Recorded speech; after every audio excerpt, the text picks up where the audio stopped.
Hello guys, मेरा नाम है रवि। स्टडी ग्लो में आपका बहुत बहुत स्वागत है। दोस्तों, इस लेक्चर में अंत तक बने रहिएगा क्योंकि ये आपको हैरान करने वाला है। आज कुछ ऐसी चीज़ें आप देखेंगे जिसे सुन के आप हैरान हो जाएंगे। जी हाँ दोस्तों, मैंने जब ये न्यूज़ पढ़ी मैं खुद इतना ज़्यादा हैरान था कि मैंने सोचा भला ऐसे कैसे हो सकता है, लेकिन ऐसे ऐसे ही ये सब चीज़ें होती हैं। डायनासोर के बारे में आपने सुना होगा। डायनासोर जो हुआ करते थे, बहुत बड़े बड़े जीव हुआ करते थे। हमें लगा कि सिर्फ यही बड़े बड़े जीव होते होंगे, लेकिन आप कभी कल्पना कर सकते हैं कि जो हम अपने आसपास जिस सांप को देखते हैं हम, वही सांप एक टाइम पे डायनासोर बराबर बड़े हुआ करते थे। जितने बड़े डायनासोर हुआ करते थे उतने बड़े वैसे सांप हुआ करते थे। हमने एनाकोंडा मूवी देखी है, उसमें बहुत बड़े बड़े जो स्नैक्स थे वो आते थे, लोगों को खा जाते थे। लेकिन आप कल्पना करिए कि रियल में ऐसे सांप हुआ करते थे जो कि एनाकोंडा से भी बड़े थे। एनाकोंडा की मूवी में फिर भी जो सांप थे वो 20-25 फीट लंबे हुआ करते थे, लेकिन यहाँ पे जो सांप पाए गए हैं वो काफ़ी बड़े हैं। तो दोस्तों, यही यहाँ पे शोध हुआ है। अगर आप देखेंगे, ये जगह है गुजरात में, इसके बारे में भी चर्चा करेंगे। यहीं पे इनका फॉसिल मिला है।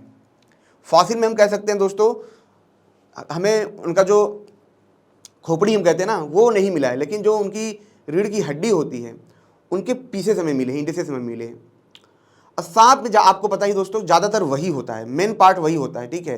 उसी से उनका सारा बॉडी बना होता है और वही हमको यहाँ पे मिला है। और उसी की बिहाफ पे यहाँ पे जो मांस है, साइज है, इसका यहाँ पे पता लगाया गया है और इसका नाम दिया गया है वासुकी नाग। वासुकी नाग का मतलब क्या होता है दोस्तों? यहाँ पे अगर आप देखेंगे तो पुराणों में आपने पढ़ा होगा, समुद्र मंथन हुआ था। समुद्र मंथन के दौरान हमें विष मिला, हमें अमृत भी मिला, हमें काफ़ी कुछ चीज़ें मिली, ठीक है। कुछ ने अमृत पिया, कुछ ने वो पिया, वो पुराना आपने देखा भी होगा। तो समुद्र मंथन करने के लिए हमें एक पर्वत चाहिए होता है, बहुत बड़ा पर्वत जो भगवान और राक्षस मिल के कहीं से लाते हैं। और उस पर्वत को मथने के लिए, जैसे आप दही मथते हैं, ठीक है, मंठा मथते हैं, वैसे ही समुद्र को मथने के लिए हमें कुछ चाहिए, तो एक रस्सी चाहिए। तो रस्सी उतनी विशाल नहीं थी, तो यहाँ पे वासुकी जो नाग था उसका यूज यहाँ पे किया गया था, ठीक है। यानी कि वासुदेव का जो नाग है उनका यहाँ पे यूज किया गया था। इसी को लेते हुए यहाँ पे जो सांप हमें मिले हैं उनका नाम हमें यहाँ पे वासुकी नाग रखा है, ठीक है। जो वैज्ञानिक है उन्होंने वासुकी नाग रखा है। यहाँ पे अगर आप देखेंगे दोस्तों, रियल था वासुकी नाग, टी रेक्स डायनासोर से बड़ा था। गुजरात के कच्छ में जीवाश्म पर वैज्ञानिक ने लगाई मोहर। यहाँ पे आप देख सकते हैं, ठीक है। 4.7 करोड़ साल ये पुराना जो जीवाश्म मिला है वो काफ़ी पुराना है। इसके बारे में हम चर्चा डिटेल में करेंगे, लेकिन दोस्तों थोड़ा सा समझ लेते हैं आखिर ये साइज़ क्या है, तो आपको थोड़ा सा यहाँ पे समझ में आएगा। सबसे पहले दोस्तों मैं आपको ये बता दूं कि ये जो मिला है ये कच्छ में मिला है, ठीक है, गुजरात के अंदर। उसी के अंदर खदान है जिसका नाम है पांधारी लाइट नाइट करके है। यहाँ पे अगर आप देखेंगे जहाँ पे जीवाश्म मिला है यही वो जगह है जहाँ पे तीर लगी है। यहीं पे दोस्तों उन्होंने क्या किया, ये फॉसिल पाया है। देख लेते हैं दोस्तों, जो उनकी रीढ़ की हड्डियों के पीसेस यहाँ पे मिले हैं, ठीक है, वो इस तरीके से हैं। यहाँ पे अगर आप देखेंगे ये इस तरीके से ये सारे पीसेस हैं, लगभग 27 पीस यहाँ पे जो वैज्ञानिक हैं उनको यहाँ पे मिले हैं। तो आप यहाँ पे देख सकते हैं कि इस तरीके से यहाँ पे मिला है। अब दोस्तों हम समझते हैं आखिर ये कितने बड़े थे। जो टी रेक्स डायनासोर्स होते हैं, ठीक है, ये लगभग 2 हाथी के बराबर होते हैं। जैसे आज के जो हाथी में बहुत विशालकाय हाथी हैं, ठीक है, उनसे भी ये बड़े हुआ करते थे। तो जो सांप पाया गया है उनकी जो लंबाई है वो इनके लंबाई के बराबर है। देखिए, मांस की मैं बात नहीं कर रहा हूँ क्योंकि मांस तो इनका काफ़ी ज़्यादा है, क्योंकि सांप क्या होते हैं, पतले होते हैं। एक सांप हमारे आपके कितना लंबा हो सकता है, ठीक है, लेकिन उसके बावजूद भी इसका मांस हमसे 100 गुना कम होता है, ठीक है। वो 1-2 केजी के होते हैं, तो इनका मांस कम होता है। यहाँ पे मैं एक और इमेज उन्होंने क्या किया है, जो एजेंसी थी उन्होंने जारी किया है, उसके हिसाब से बताया है कि ये कितने बड़े हुआ करते थे। तो यहाँ पे अगर आप दोस्तों देख सकते हैं कि इनकी जो साइज़ है, यहाँ पे हम कह सकते हैं जो बस है, जो बहुत बड़ी बस होती है उसके बराबर यहाँ पे हुआ करती है, ठीक है। इस लेवल पे यहाँ पे इनको दिखाया गया है। यहाँ पे अगर आप देखेंगे ये मुड़ा हुआ है, लेकिन जब ये पूरी तरीके से फैल जाएगा तो ये काफ़ी बड़ा होगा। और यही यहाँ पे दिखाया गया है कि आप देखेंगे इनके सामने जो मगरमच्छ हैं, जो कछुए बहुत बड़े बड़े होते हैं, वो कितने छोटे हैं यहाँ पर, ठीक है। तो आप इनको देख सकते हैं। मैं जब ये पढ़ रहा था तो मैं खुद ही शॉक्ड था कि ऐसा भी मतलब एक होता है ना, ये हैरान कर देता है। एक बार मैंने एक न्यूज़ था जिसको मैंने कवर किया था, तो उसमें मैंने आपको ये बताया था कि ऐसी जगह है, ठीक है, ऑस्ट्रेलिया के पास एक तट है जहाँ पे जब वैज्ञानिक जाते हैं रिसर्च करने के लिए, तो वहाँ पे क्या होता है, वो ऐसी जगह पे जाते हैं, समुद्र के बहुत बीच में जाते हैं वो, तो वहाँ पे वो देखते हैं कि ऐसी सी मछलियाँ थी कि जिनके पास पंख थे। आपको पता है मछलियाँ समुद्र से बाहर नहीं आ सकती है, पानी से बाहर नहीं आ सकती हैं, लेकिन उन मछलियों के पास पंख थे, उनके पंख बन रहे थे, ऐसी सी मछलियाँ, ऐसे ऐसे जीव मिले वहाँ पे। अब ये तो काफ़ी हैरान करने वाला है, वो उड़ सकते हैं। कभी कभी मन करता है दोस्तों ऐसी जगह पे जाएं और वहाँ पे शांति से 2-4 दिन वहाँ पे बैठें और उन नेचुरल चीज़ों को देखें, ठीक है। तो ये भी चीज़ दोस्तों एकदम वैसी ही है, सेम वैसी चीज़ है। अब दोस्तों इसके बारे में थोड़ा साइंटिफिक चीज़ें पढ़ लेते हैं, समझ लेते हैं, ठीक है। ये कितने बड़े थे, क्या करते थे, कैसे खाते थे, क्यों ये ख़त्म हो गए, ठीक है। इसके बारे में हम यहाँ पे समझेंगे। तो दोस्तों सबसे पहले जैसा कि मैंने बताया, इसका नाम जो है वासुकी नाग रखा गया है। कोई भी जब नई चीज़ होती है इसका कुछ नाम रखा जाता है, तो इसी के बिहाफ पे इनका नाम रखा गया है। इनकी जो साइज़ है लगभग 50 फीट है, ठीक है, 49 फीट है ये। देखिए अब ये जो साइज़ की बात होती है, ये हम एग्जैक्ट कैलकुलेट नहीं कर सकते, एक अनुमान होता है। जैसा कि मैंने बताया कि सिर्फ रीढ़ की हड्डियों के पीसेस मिले हैं, कुछ पीसेस गायब हैं, तो एक अनुमान लगाया जाता है कि हाँ इतना हो सकता है, ठीक है। ये कितना मोटा था, 36 इंच ये मोटा हुआ करता था। आप समझ सकते हैं काफ़ी बड़ा ये हुआ करता। आप समझ सकते हैं कि मगरमच्छ इन सब चीज़ों को खा जाएगा, हमें आपको एक झटके में जूम से करके ये खा जाएगा, ठीक है। इनका जो वेट हुआ करता था 1000 से लेके 1500 केजी के बीच में, ये बताया गया है कि इनके बीच में इनका वेट होता है। वेट का अनुमान अभी भी वैज्ञानिक इस बात पे लगा रहे हैं, क्योंकि आगे भी एक सांप और मिला था, ठीक है, उसके बारे में चर्चा करूंगा। तो वेट का अनुमान वो लगा रहे हैं, लेकिन अभी तक कंप्लीट अनुमान इनके पास नहीं है, ठीक है। तो उसके बारे में अनुमान लगा रहे हैं, ठीक है।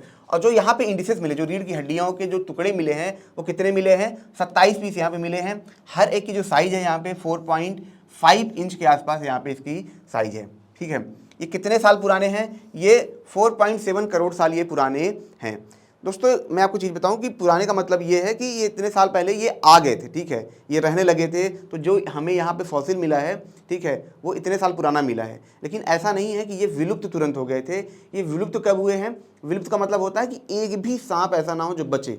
जैसे हम इंसान की बात करें, इंसान खत्म हो रहा है, मान लीजिए किसी और जगह पे खत्म हुआ, किसी और जगह पे खत्म हुआ, तो हमें जब लास्ट इंसान खत्म हो जाएगा तो हम बोलते हैं कि हाँ ये पूरी तरीके से इनकी प्रजाति खत्म हो चुकी है, अब ये दोबारा नहीं आ सकते हैं, जिसको हम विलोपन बोलते हैं। तो इनका जो विलोपन हुआ वो 15,000 साल पहले ही हुआ है, यानी कि ये 4.7 ईयर पहले हुआ करते थे, लेकिन जो विलोपन हुआ है वो इतने साल पहले हुआ है। सोचिए दोस्तों, ये हमारी धरती है, ये हमारा अर्थ है, जहाँ पे ऐसे ऐसे चीज़ें हुआ करती थी।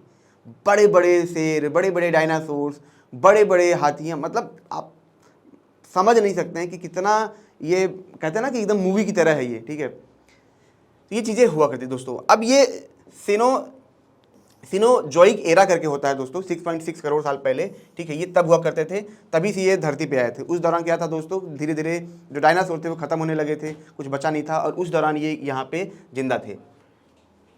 अब दोस्तों हम बात करें किस फैमिली से बिलोंग करते हैं, तो ये मैसेई फैमिली करके है, इसी फैमिली से बिलोंग करते हैं, इसी फैमिली के अंदर ही आते हैं, जो कि 15,000 साल पहले पूरी तरीके से खत्म हो गई थी। अब दोस्तों इसी के कंपेयर में एक सांप और मिला था, ठीक है, वो सेम टू सेम ऐसा ही था, ठीक है, उसके बारे में अभी मैं आगे चर्चा करूंगा। यहाँ पे दोस्तों, ठीक है, ये छपा कहाँ पे है, जर्नल साइंटिफिक रिपोर्ट में छपा है। IIT रुड़की जो साइंटिस्ट हैं, इन लोगों ने इसके बारे में डिटेल स्टडी किया था और उन्होंने इसके बारे में बताया था। जो दूसरा सांप है दोस्तों जिसके बारे में मैंने अभी बात की थी, इसका नाम है टिटानोबोआ करके है। ये कोलंबिया के खदान में, कोयला खदान में पाया गया था। हैरान करने वाली ये बात, ये कोयला खदान के पास ये पाए जाते हैं, ठीक है। इनका जो वेट है लगभग 1100 केजी के आसपास है, ठीक है। आप मान चलिए ये वही मतलब जो वेट है उसी के आसपास है। ये भी 5.8 CR के आसपास पहले हुआ करते थे। वैज्ञानिक ये पता लगाना चाहते हैं कि ये जो सांप है जो कोलंबिया में पाया गया है और ये जो सांप है इंडिया में पाया गया है, क्या दोनों एक ही हैं, क्या एक ही प्रजाति के हैं या एकदम अलग अलग हैं। पहले तो वैज्ञानिकों को ये लगा कि साइज वही है, लगभग लेंथ वही है, टाइम भी वही है, तो सेम सांप स्नैक्स हैं। लेकिन बाद में उन्होंने क्या देखा कि इनके जो रीढ़ की हड्डियां हैं, ठीक है दोस्तों, इनमें काफ़ी डिफरेंस है, ठीक है, मतलब थोड़ा बहुत डिफरेंस नहीं है, काफ़ी ज़्यादा डिफरेंस है। तो वैज्ञानिक अभी भी वही पता लगाने के लिए काम यहाँ पे कर रहे हैं, ठीक है। ये कब खत्म हुए, ये 12,000 साल पहले ये यहाँ पे खत्म हुए थे, ठीक है। ये कितना चौड़ा था, लगभग 17 इंच ये चौड़ा था। ये खाते क्या थे, ये खाते थे दोस्तों मगरमच्छ, कछुए और व्हेल। दोस्तों जब इनका जहाँ पे फॉसिल मिला है, तो इन्होंने जो वैज्ञानिक उन्होंने जब रिसर्च किया तो उन्होंने ये भी देखा कि इन्हीं के आसपास बहुत सारे मगरमच्छ के मतलब हड्डियाँ पाई गई हैं, ठीक है, व्हेल की हड्डियाँ पाई, कछुए जो होते बड़े बड़े उनकी हड्डियाँ यहाँ पे पाई गई हैं। तो वैज्ञानिक इसका अनुमान लगा रहे हैं कि जाहिर सी बात है इन्होंने ये चीज़ खाई होगी, तो इसका कंकाल यहाँ पे है। आपने बहुत सारी मूवी देखा होगा, जब आप वैम्पायर के गुफा में जाते हैं तो वहाँ पे बहुत सारी हड्डियाँ पड़ी होती हैं, क्योंकि वो उनका खाना होता है। तो सेम चीज़ यहाँ पे वैज्ञानिक अनुमान लगा रहे हैं कि ये मतलब जो मगरमच्छ इन सब चीज़ों को खाया करता था, इसी वजह से ये इन पर सर्वाइव किया करते थे। वैज्ञानिकों ने एक एनालिसिस और किया है कि ये खत्म कैसे हुए, तो उनका अपना ये मानना है कि तापमान बढ़ने की वजह से ये धीरे धीरे खत्म हो गए। अब तो उससे सवाल होगा कि सर इनकी साइज़ कैसे बढ़ जाती है, इतने बड़े बड़े क्यों हुआ करते थे। ठीक है कि देखिए, जब आपको ज़्यादा एनर्जी चाहिए काम करने के लिए, जैसे आप देखेंगे जो ब्लू व्हेल होते हैं, जो बड़ी बड़ी मछलियाँ होती हैं, उनको सर्वाइव करने के लिए ना बहुत ऊर्जा चाहिए, बहुत ज़्यादा ऊर्जा चाहिए। ठीक है, क्योंकि वो इतने हाई प्रेशर में रहते हैं। ठीक है, उनको पानी में सब काम करना है, तो उसमें बहुत ताकत लगानी पड़ती है। जैसे अभी हम यहाँ पे हैं, एटमॉस्फेरिक प्रेशर यहाँ का ज़्यादा है, तो हमें ज़्यादा ताकत लगानी पड़ रही है। किसी ऐसे जगह पे हो जहाँ पे हमें सर्वाइव करना आसान हो, तो हमें कम ताकत लगानी पड़ेगी। जब हमें कम ताकत लगाना पड़ेगा तो हमें कम भोजन चाहिए। ठीक है, तो हमारा जो मेटाबॉलिज्म सिस्टम है वो धीरे धीरे काम करेगा, उसको कम एनर्जी चाहिए। ठीक है, तो यहाँ पर खाने को लेके जो कार्य क्षमता, उसको लेके चीज़ें यहाँ पे डिफ़र कर जाती हैं। जहाँ पे ज़्यादा खाने की ज़रूरत है, जहाँ पे ज़्यादा हार्ड वर्क की ज़रूरत है, तो वहाँ पे साइज़ अपने आप ग्रो करने लगता है। तो पिछले ज़माने में हर चीज़ के लिए वहाँ पे स्ट्रगल था, जिसकी वजह से वो धीरे धीरे ग्रो किए। अब पूरी तरीके से मैं ये नहीं बता सकता, किताबों में हमने यही पढ़ा है। तो दोस्तों, ये छोटा सा लेक्चर था, इसको आप ज़रूर शेयर करिएगा, क्योंकि ये बहुत बहुत ज़्यादा अलग टाइप का ये लेक्चर है, क्योंकि इसमें काफ़ी कुछ जानने के लिए हमें मिला है। ठीक है, मिलते हैं नेक्स्ट लेक्चर में। Thank you so much.